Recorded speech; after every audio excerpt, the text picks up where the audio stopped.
Hi, I'm Ron James. Welcome to another edition of the Sedona Scene. This week we have some amazingly special guests, Sri Ram Ka and Kiwa Ra. They are authors of the new book, 2012 Atlantean Revelations. You guys, thank you so much for being here. No, it's our pleasure to be here, Ron. Thank you for having us.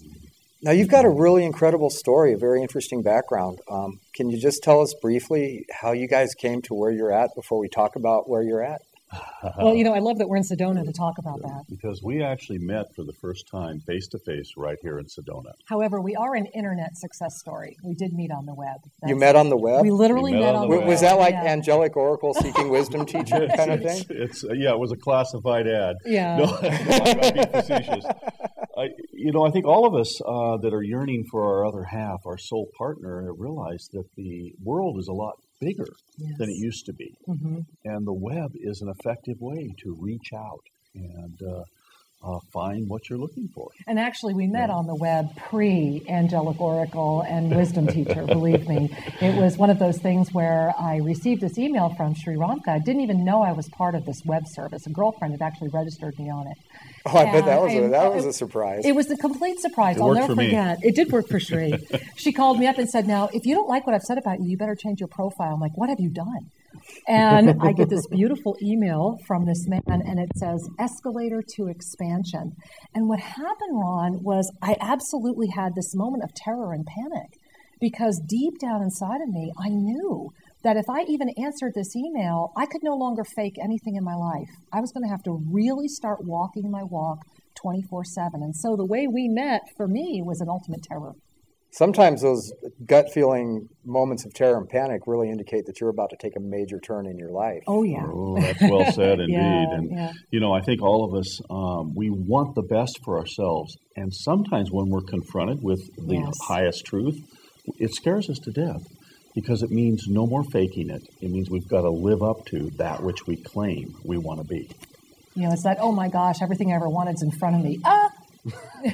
It's a really interesting thing. It's a challenge for everybody trying to take the spiritual path is actually really, really getting down to the nuts and bolts and living it every day. Yes. Yeah, when we stop talking about it and when we live it 24/7, everything shifts. Yes. And that's when the universe really starts to play hardball too sometimes. Well, it'll conspire to support you. Yes. And we sometimes don't realize, or I love to share with people, the greatest gift in the world is we're all on a need-to-know basis.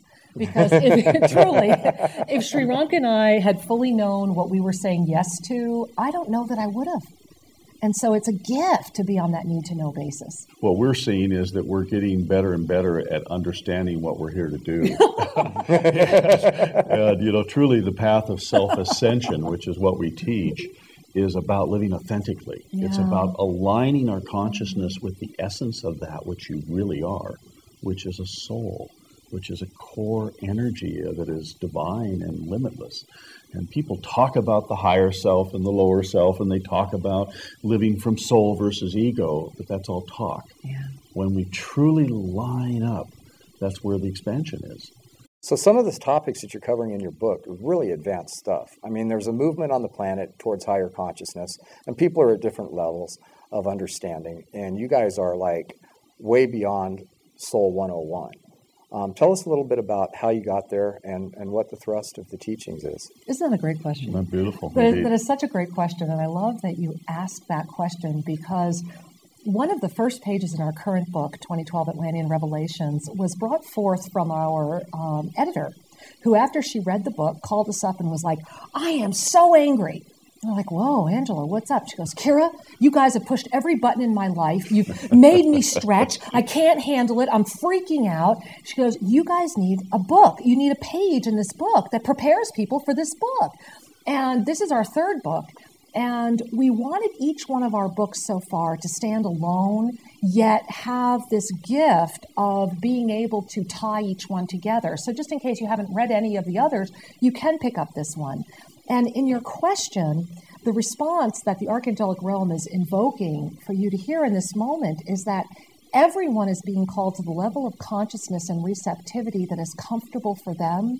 And so whatever level anyone is at, whether it is, as you said so well, Soul 101 or Soul Infinite, they will find in this book an opening and a recognition that will help them become more balanced in the times that we're living in right now and understand them. You know, one of the concepts we introduced in this book, and we actually brought it out in our last book, 2012, You Have a Choice, released last year, but we developed a little further in this book. It's called the Pyramid of Spiritual Awakening. Yes.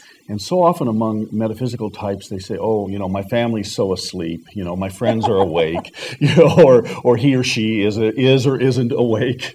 And what we've come to discern is everyone's awake. Everyone is awake to some level of understanding, and we're all growing. Yes. So everyone's awake, everyone's expanding and growing, and in that growth, new information comes. You know, the Sufis say that your level of attainment is your veil. We can't see beyond our own knowing, and therefore it's wonderful to have people along the way that are holding the light. Yes. You go, oh, okay, I want to know what they know. Oh, I want to understand what they understand. And so we help each other. Yes. So you've been focusing on 2012, and there's so many people speculating about 2012. What's going to happen? You know, is reality going to split into two different versions? Is the whole planet going to disintegrate? Is the human race going to ascend? Are all of these things going to happen? None of these things going to happen? Right. And so, you know, what's you guys' take? You opened up the show asking how we got together. If anyone would have said that Shri and I were going to be out there ensouling the Angelic realm, talking about 2012, bringing forth the path of self-ascension, I would have been like, what bar have you been in and how much have you had, you know? And so I want to share a story with you, and this story comes from 1965. And it's the opening chapter of our current book, Atlantean Revelations, and it was at Sri Ramka's urging that we included this. But I was born very, very clairvoyant and very open.